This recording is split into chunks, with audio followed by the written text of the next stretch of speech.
Aí outra coisa que eu gosto de, eu sempre faço uma conexão sobre isso com a própria indústria da construção, porque eu faço sempre essa reflexão nas palestras que eu faço, que é o seguinte, pô, mas esse negócio é complicado, né? O sistema de classificação da informação. É complicado. Mas por que ele é complicado? Porque a indústria da construção civil é complicada. Exatamente.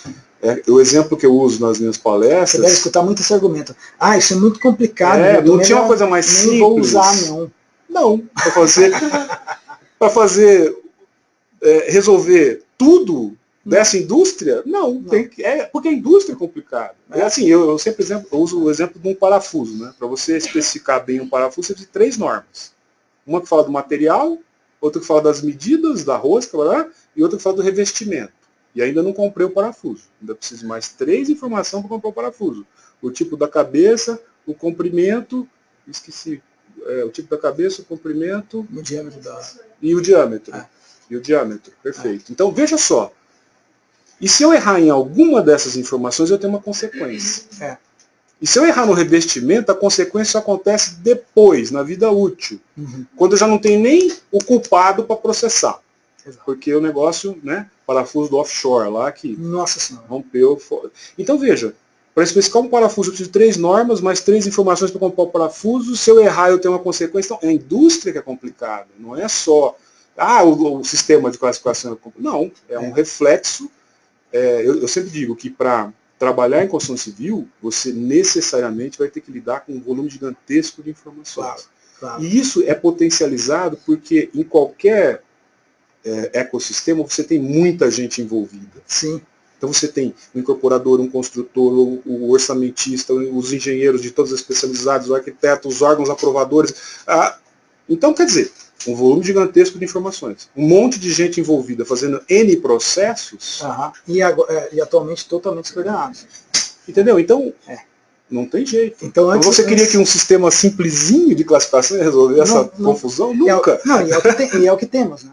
Provavelmente os sistemas simplesinhos são os que as empresas usam. E são confusos.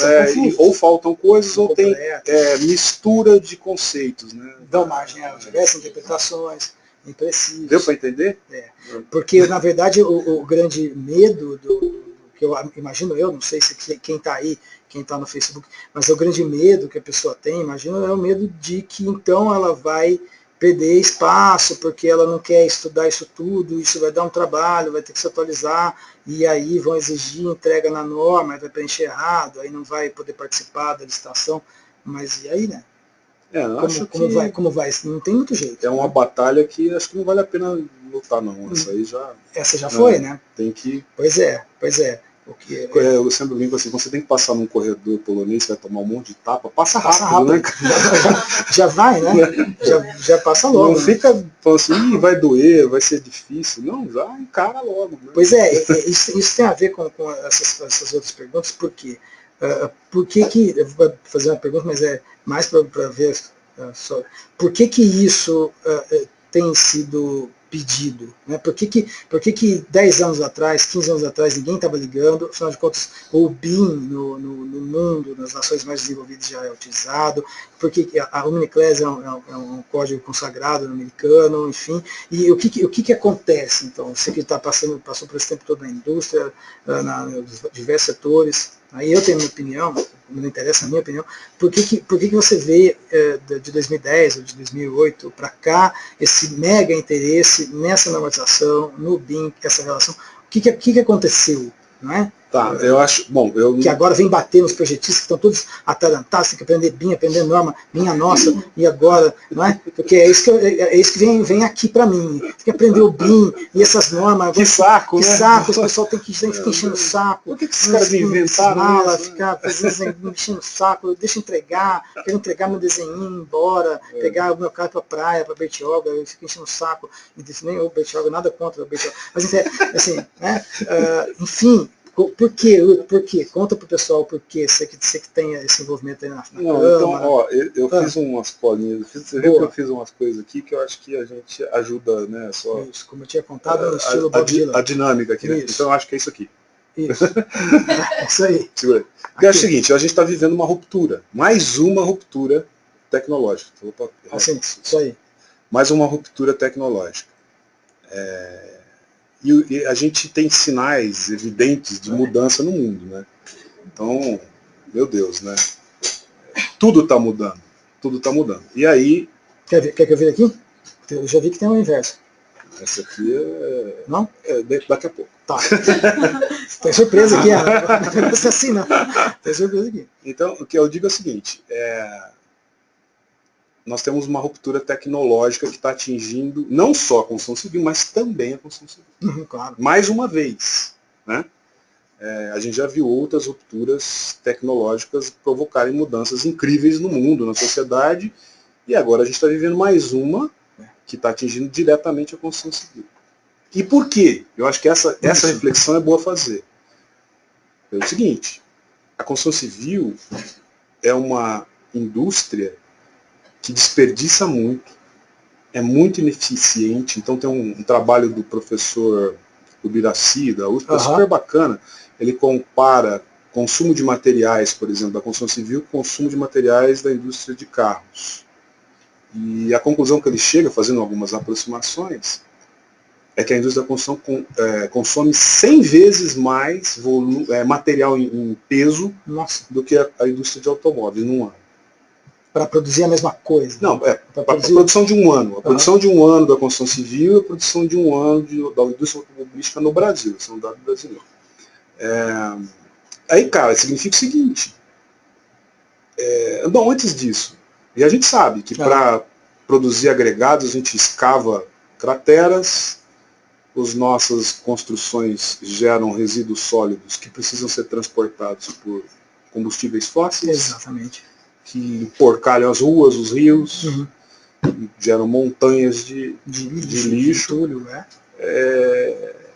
E a comparação que ele faz, se nós produzimos 100 vezes, consumimos 100 vezes mais materiais em peso que a indústria automobilística, se nós economizarmos 1%, 1%, cara, 1% é nada. Só que 1% na construção civil equivale ao volume usado num ano para a indústria de carro. É coisa demais. Então, é uma indústria, então, que desperdiça e que consome um volume gigantesco de materiais e que tem um impacto no planeta. Eu li recentemente um artigo de um alemão e os dados eram ienes por homem-hora. E aí eu sempre faço essa reflexão, que eu acho que no Brasil a gente padece dessa... Nós temos uma maldição, né? Ninguém anota nada, ninguém registra coisa nenhuma. Não mede nada. E aí, se você quiser dados, você tem que usar dados dos outros. Claro. Né? Não tem, então é ienes por homem-hora. Um alemão pesquisando, foi buscar dados japoneses. E ele compara a produtividade da indústria da construção com a indústria da manufatura e outras indústrias.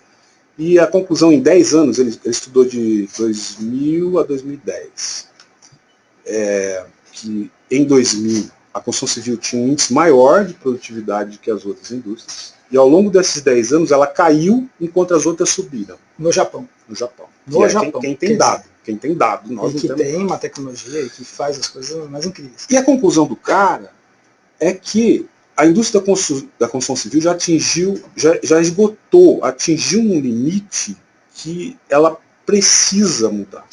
Não dá mais para continuar desse jeito. Não dá mais para ficar emporcalhando o mundo desse jeito. Não dá mais para ter este nível de improdutividade, de desperdício. Senão não consegue atender nem as mínimas demandas. Exato. Então, com esse cenário, né, juntando aquelas outras informações que a gente já listou aqui, muitos dados, muita gente envolvida, não tem jeito. Aí a gente chega naquilo que eu falei, que é isso aqui. Né? A gente precisa disso. A gente precisa produzir mais, com a qualidade requerida, em menos tempo, com menores custos ao longo do ciclo de vida. Essa ideia de que eu tenho...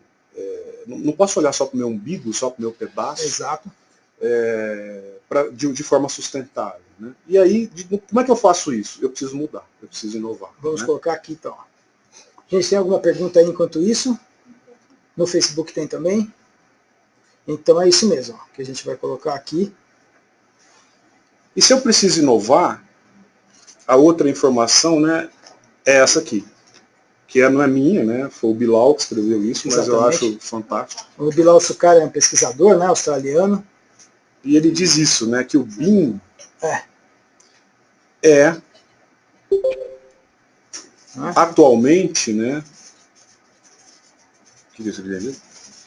A expressão da inovação na indústria da construção civil. E é. Aí a outra informação que complementa é essa que está aqui atrás, que BIM não é uma tecnologia nova. Então, tecnologias similares ao BIM têm sido usadas em outras indústrias que podiam pagar mais pelo projeto, pela especificação. Ou porque eu repetia o mesmo projeto. Então, quando eu faço um avião, quando eu faço um carro, um eletrodoméstico, eu vou fazer milhares de unidades daquele projeto. Então, eu posso fazer um projeto mais caro, mais detalhado. Ou então, quando eu tenho uma complexidade logística grande, né, como no caso de uma plataforma offshore. Porque para construir isso, eu vou com uma balsa, com os materiais, com outra, com as equipes, os equipamentos, lá no meio do mar.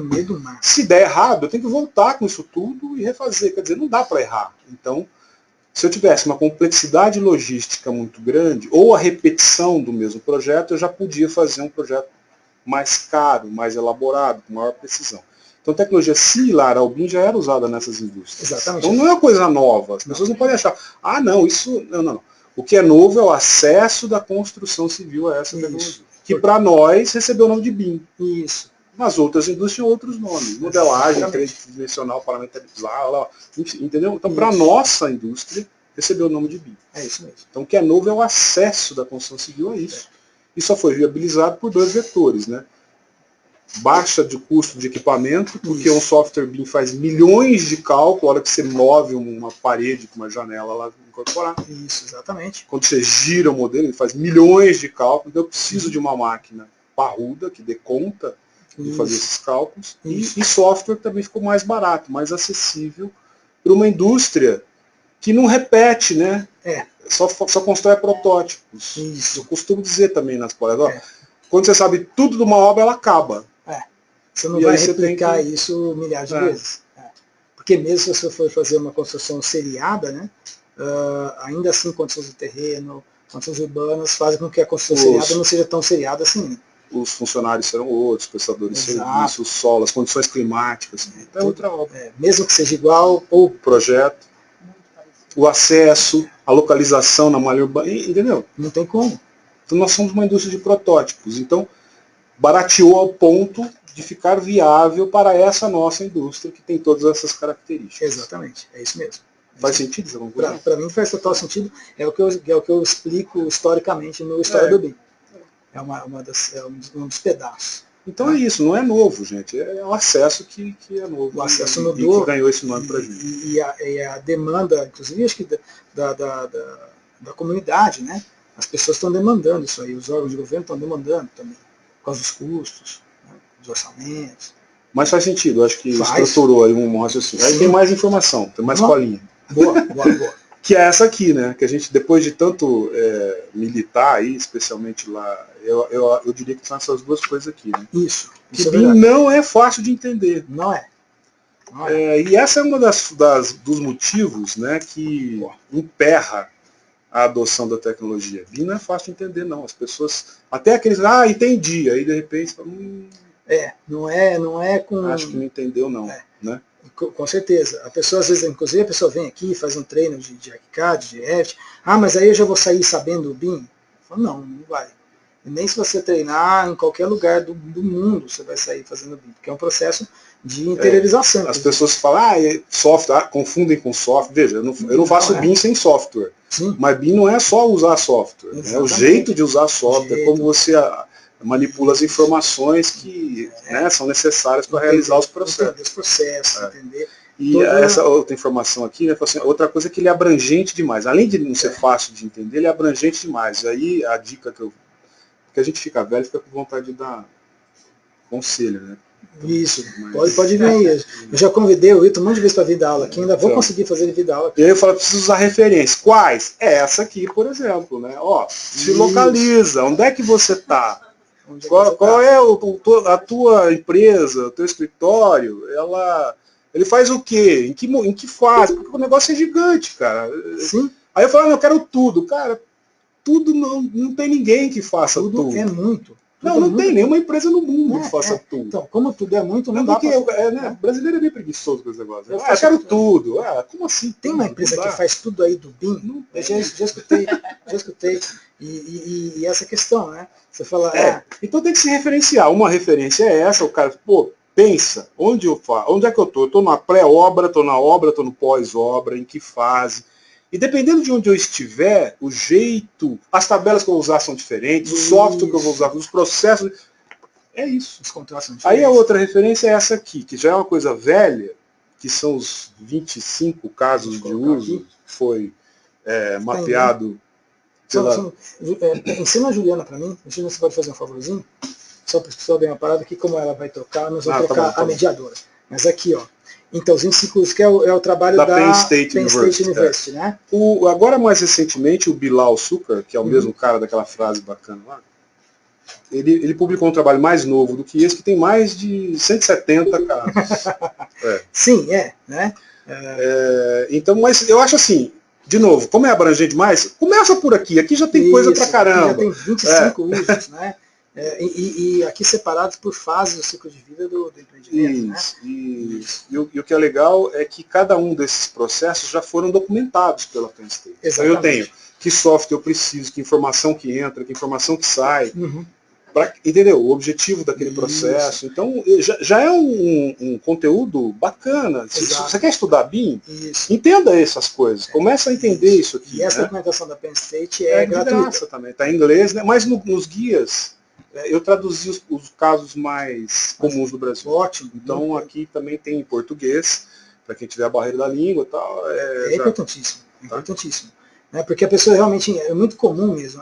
Quanto custa colocar esse BIM? Eu quero esse BIM, sai quando aí, se eu começar? Quantos quilos de BIM você quer? Pois é, eu tenho 3 arquitetos, 2 engenheiros, 3 projetistas, e eu quero sair no BIM. Aí falou, então vamos fazer uma reunião, fazer o processo. Não, mas isso aí demora muito aí, moço. Não tem, dá um jeito aí de fazer um negócio aí para nós. Não dá. Toda vez eu falo isso e vou continuar. O que a gente perde aqui de cliente, porque eu falo assim, gente, vamos estudar, fazer um curso. Mas aí, mas não tem tempo de fazer curso, não. Eu acho que é a outra maldição que vem junto com aquela primeira que a gente não escreve nada, a gente não levanta dado de nada, e a gente sempre está louco por uma solução bala de prata, né? E rápida. Cadê? Chama o mágico, né? Para resolver minha parada. Cara, não tem. Aliás, você até faz a mágica. Mas para fazer qualquer mágica, você tem que ralar, e você tem que planejar, e você tem que pensar em todos os detalhes. Senão nem a mágica acontece, tá certo ou não? E quando você chama o mágico, que é o implementador de BIM, vamos supor, ele vai fazer a mágica na sua empresa funcionar uma vez. Aí depois, se ele for embora... Não aprende, né? E aí? Exatamente. E eu já fui muito esse mágico. Você vai lá, você fica 6 meses você faz na empresa, por ele, você faz pelo cara, e você fala assim, agora que eu fiz a mágica, senta aqui que eu vou ensinar, pessoal. Tem um prazo, tem um projeto, se acabar uma coisa. Ninguém quer saber qual que é a sua mágica. E quantas vezes eu já fiquei falando sozinho? A minha mágica era assim, ninguém quer ver a mágica. Eu falei, gente, mas vocês me contrataram para eu contar. Agora que eu quero contar, vocês não querem escutar? É estranho, mas infelizmente... Acontece muito, né? Acontece. Aí você fala, bom, então tá, vocês não querem saber, acabou o contrato, eu vou embora. E aí o contrato, e aí a pessoa... E aí morre, né? Morre. E aí morre, né? Porque não tem jeito, tem um aprendizado. Né? O aprendizado é doloroso, né? Pode ser, né?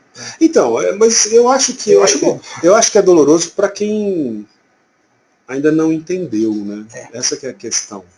Porque quando o sujeito entende o potencial desse negócio e como isso vai revolucionar tudo, ele entende várias coisas. Ele diz assim, bom, peraí, eu quero continuar nessa indústria.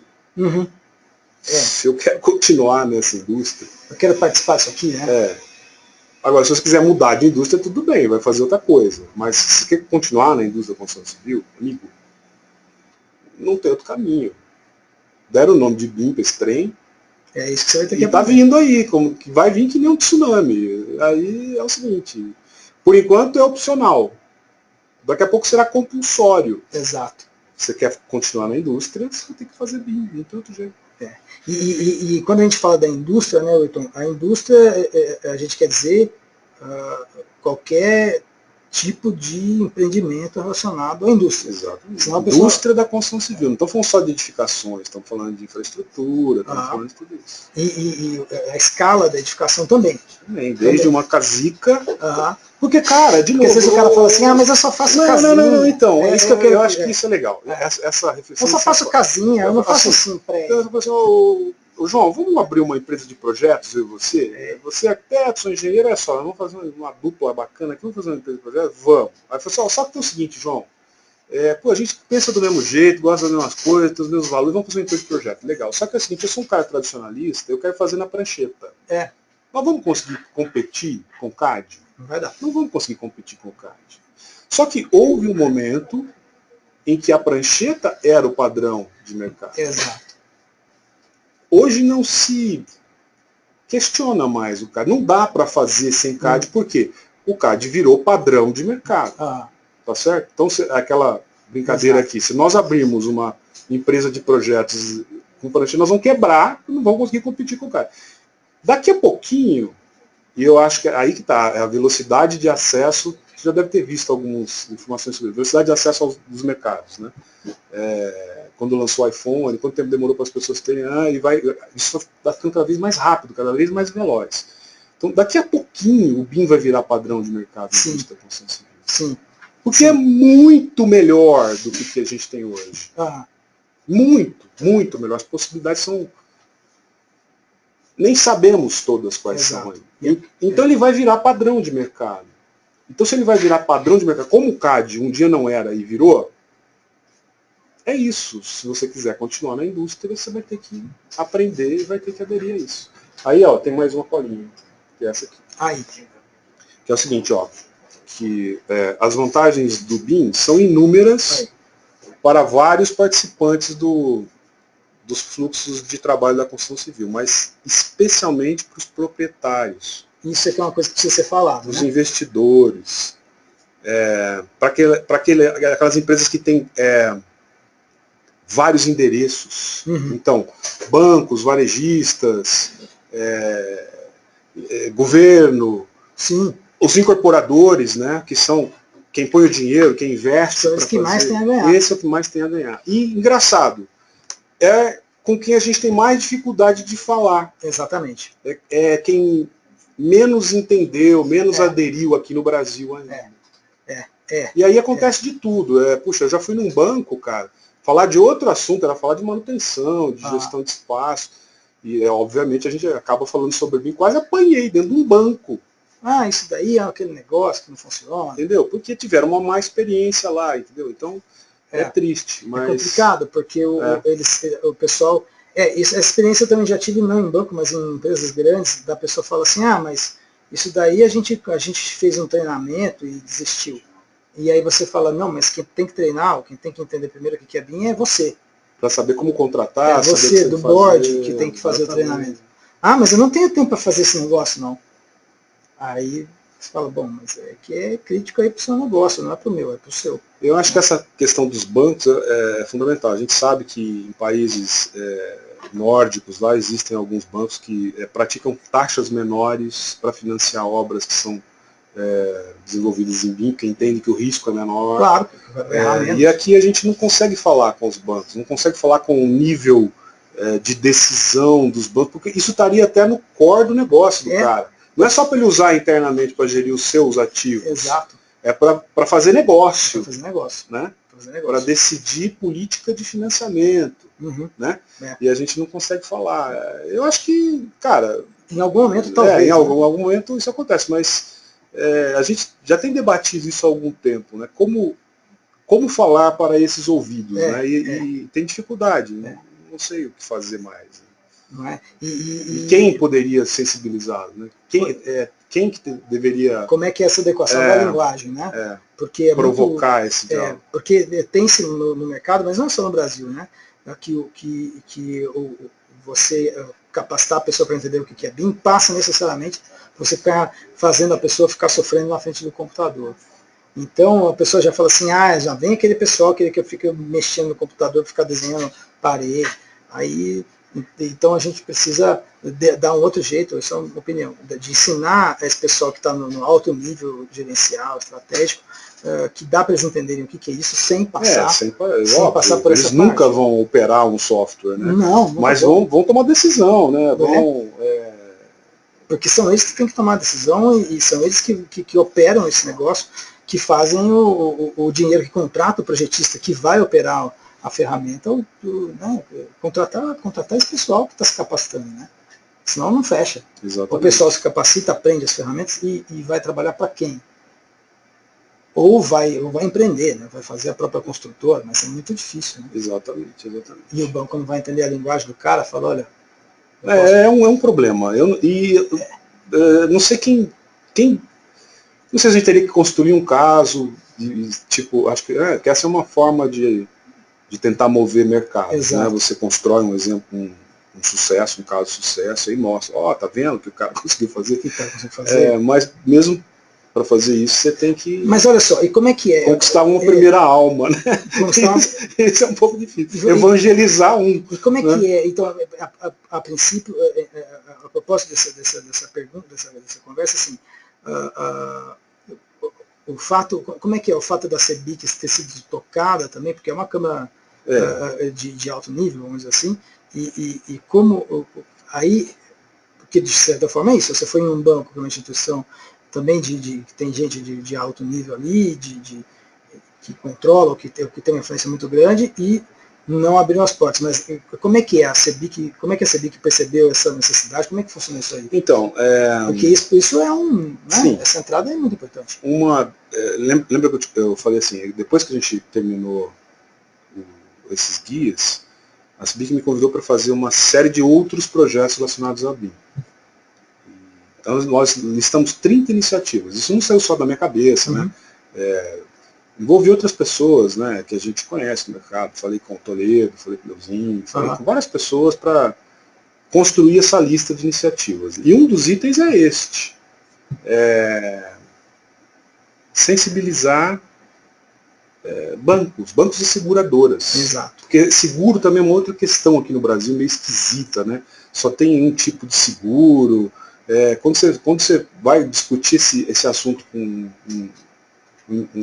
um americano, por exemplo, ele fica chocado. Ele fala assim, mas como vocês fazem obra assim, sem seguro? É uma coisa que é muito diferente, né, o que a gente tem no Brasil de outros países mais evoluídos. Né? E acho que de alguma maneira a gente tende a ter formas diferentes, contratos diferentes de seguro e tudo mais. Claro. Então uma das ações é essa. Mas até na nossa própria priorização, na nossa avaliação lá da CEBIC, a gente achou que esse é um item difícil. Que a gente precisa pensar mais a respeito, ver de que maneira, que tipo de evento, que tipo de ação poderia chamar a atenção e trazer esses ouvidos para ouvirem sobre BIM. Que é uma coisa complicada. Não está na agenda dos caras. Não está na agenda dos caras. E como a CEBIC foi sensibilizada para isso? Eu não sei lhe dizer, porque... Quando falaram com você, eles já estavam conscientes aí da... Eles já tinham contratado uma pessoa para fazer o guia e não deu certo. Entendi. E aí então eu fui... Eles chegaram a começar o trabalho, aí abortaram. E aí reiniciaram um processo de cotação de preço, buscar pessoas. E aí chegaram a mim, através da Priscila Castro e do dono da 5, que é o... Meu Deus. Não mais o Fernando. Não é mais o Fernando, o sócio dele, que sumiu o nome agora da cabeça. Estava na foto ali agora. O Paulo Sanches. Isso. E aí, através do Paulo Sanches e da Priscila, eles me indicaram, eu fiz uma cotação e aí acabei sendo selecionado. Quer dizer, mas em algum momento alguém conseguiu transmitir. E agora, talvez a gente possa até fazer uma conexão agora e falar do evento do Society of Construction Law. Isso é muito importante. Porque, veja que interessante, né? Eu te dei 2 conteúdos, né? Sobre ética e compliance e os guias BIM. Esse aqui, né? E aí, ou seja, esses são os 2 principais assuntos A CBIC tem outros assuntos, tá? Mas esses são dois dos principais assuntos que são bandeiras de ação da CBIC. Certo. Tá? CBIC, que é uma brasileira da indústria da construção. Eles têm outros, como a própria crise. Mas só para a gente lembrar, que às vezes nem todo mundo sabe, é uma entidade que congrega outras entidades. Exato. Então, por exemplo, todos os Sinduscom são associados à CBIC, o Secov. Você tem, ela congrega outras entidades e ela tem âmbito federal. Atua no país inteiro. Porque às vezes o pessoal fala, mas por que esse pessoal E sempre teve uma atuação muito política, né? A sede é em Brasília, sempre. Recentemente houve uma reunião com o próprio Temer e o presidente da CBIC. Por isso que é importante o pessoal entender que falar. Eles têm trânsito, né? Com político e tudo mais. E mesmo este órgão, né, tem essa dificuldade. Como é que a gente vai chegar nos bancos? Né? E é uma questão. Quer dizer, é um organismo que congrega diversos outros organismos também muito influentes, né, que ainda assim também tem ainda essa dificuldade para falar com alguns setores.